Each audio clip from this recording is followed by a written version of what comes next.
তো dear learners, English ধারাবাহিক আলোচনায় আবারও সকলকে স্বাগত জানাচ্ছি। এ পর্যায়ে অবজেক্টিভ সেন্টেন্সের ইনডাইরেক্ট ন্যারেশনের গুরুত্বপূর্ণ কিছু তথ্য শেয়ার করব। সো গুরুত্বপূর্ণ এই তথ্যগুলো বুঝতে হলে ভিডিওটি না টেনে সম্পূর্ণ দেখতে থাকুন। I am coming back soon.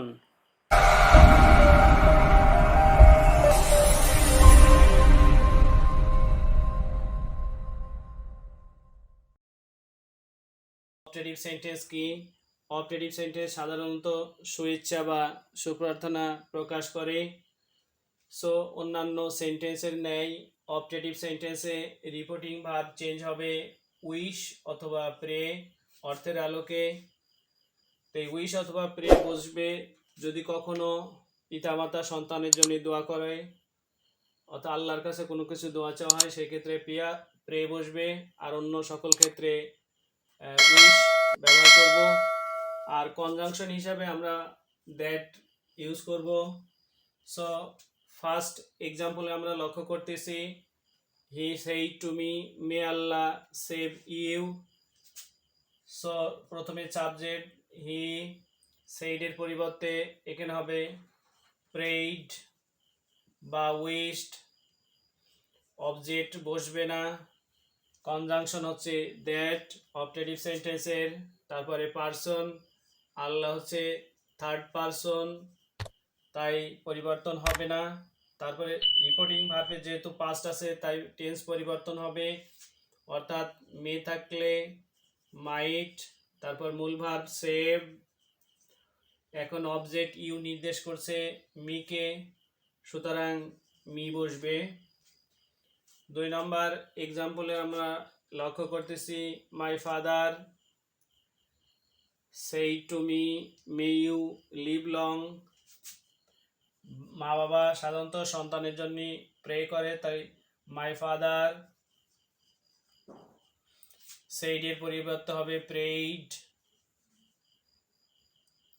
That conjunction. তারপরে পারসন, ইউ নির্দেশ করছে মিকে, সেই ক্ষেত্রে আমরা আই লিখব। যেহেতু রিপোর্টিং ভার্বের পাস্ট সেইড আছে তাই মের পাস্ট হবে হচ্ছে মাইট। মূল ভার্ব লিভ, লাস্ট হচ্ছে লং। 3 নম্বর এক্সাম্পলে আমরা লক্ষ্য করতেছি, she says to her sister may you be happy in life. So she says আছে তাহলে হচ্ছে উইশেস অথবা প্রেইজ হার সিস্টার। কনজাংশন হিসাবে দ্যাট, ইউ নির্দেশ করছে তা হার সিস্টারকে, সেই কারণে আমরা লিখব শি। এখন টেন্স পরিবর্তন হবে কিনা, যেহেতু রিপোর্টিং ভার্বের প্রেজেন্ট আছে তাই টেন্স পরিবর্তন করব না। So she may. তারপরে ভার্ব বি, নেক্সট আছে হ্যাপি ইন লাইফ। 4 নম্বর এক্সাম্পলে আমরা দেখতেছি, he wished that I might pass in the exam. এটা ইনডাইরেক্ট আছে, আমরা ডাইরেক্ট করব। সো সর্বপ্রথমে সাবজেক্ট যেহেতু উইশড আছে সেই কারণে সেইড টু মি, কমা, এখন ইনভার্টেড কমার মধ্যে ইউ মে হবে। তারপরে ইউ লিখলাম, অর্থাৎ ইউ যেহেতু মিকে নির্দেশ করছে, যেহেতু ইনডাইরেক্টে আই হয়েছে সেই কারণে লিখলাম মে ইউ।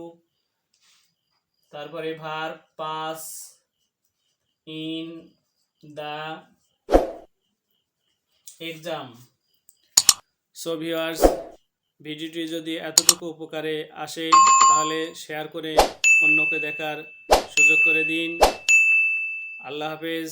আসসালামু আলাইকুম ওয়া রাহমাতুল্লাহ।